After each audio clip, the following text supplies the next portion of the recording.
Hey everyone, welcome. Today we're going to talk about a little secret that millions of us share at work and school. It's that go-to helper we use, often without getting the official nod. It's called Shadow AI. And trust me, it's a much bigger deal than you probably think. So let me just ask you, and you can be honest. Have you ever jumped on ChatGPT to help you draft an email? Or maybe used Gemini to brainstorm ideas for a project? If you're nodding along, you are definitely not alone. And that simple, everyday action is exactly where our story begins today. This actually has a name, Shadow AI. It's pretty simple. It's just the unauthorized use of public AI tools for work or school stuff. And look, it's not like people are trying to cause trouble. It's all about efficiency, right? But that drive to be more productive, it comes with some serious hidden risks. And this isn't some tiny niche problem we're talking about. It's actually a growing worry for organizations all over the place, and the numbers really back that up. So just how worried are they? Well, get this. A recent Datacom report found that 52% of business leaders in New Zealand are already concerned about shadow AI. That's more than half. It tells you this is a widespread issue that has gone all the way to the top. Well, let's be fair for a second. People aren't trying to break the rules here. They're just trying to get more done.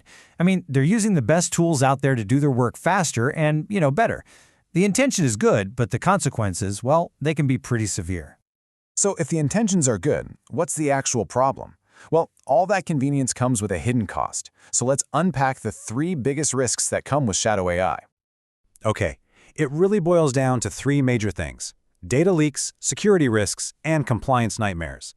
That copy and paste you do without even thinking about it can have some absolutely massive consequences. Let's break each one down. First up, data leaks.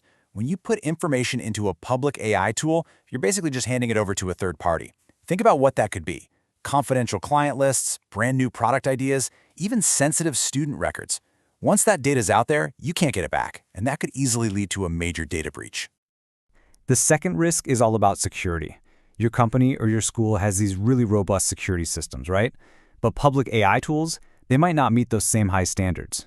Every unapproved tool you use can become like a new unlocked backdoor for hackers to just slip right into your organization's network. And finally, there's compliance. Most organizations have super strict legal and ethical rules about handling data. If you use a tool that isn't compliant, you could land your whole organization in hot water. We're talking about massive fines, big legal trouble, or even serious academic penalties. Okay, so the risks are pretty clear. What's the solution? How are organizations supposed to respond to this? Broadly speaking, there are two ways to go. You can either ban it, or you can build something better. So on one hand, you can just ban it. A simple no seems easy enough. But that usually just pushes the behavior into the shadows, making it completely invisible and pretty much impossible to manage. Now, on the other hand, you can build a culture of trust and education. That means actually teaching people why certain tools are risky and, this is key, giving them safe, approved alternatives.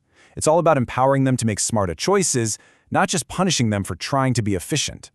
And this all leads to a really powerful shift in how we think about this. Instead of seeing shadow AI as just a problem to be squashed, the really smart organizations are turning it into a managed strategy. It's time to bring this behavior out of the shadows and into the light and turn that impulse for productivity into a real, secure asset. This brings us right to the core takeaway. The most effective way to combat shadow AI is by creating a culture of awareness. It's not about fear. It's about understanding.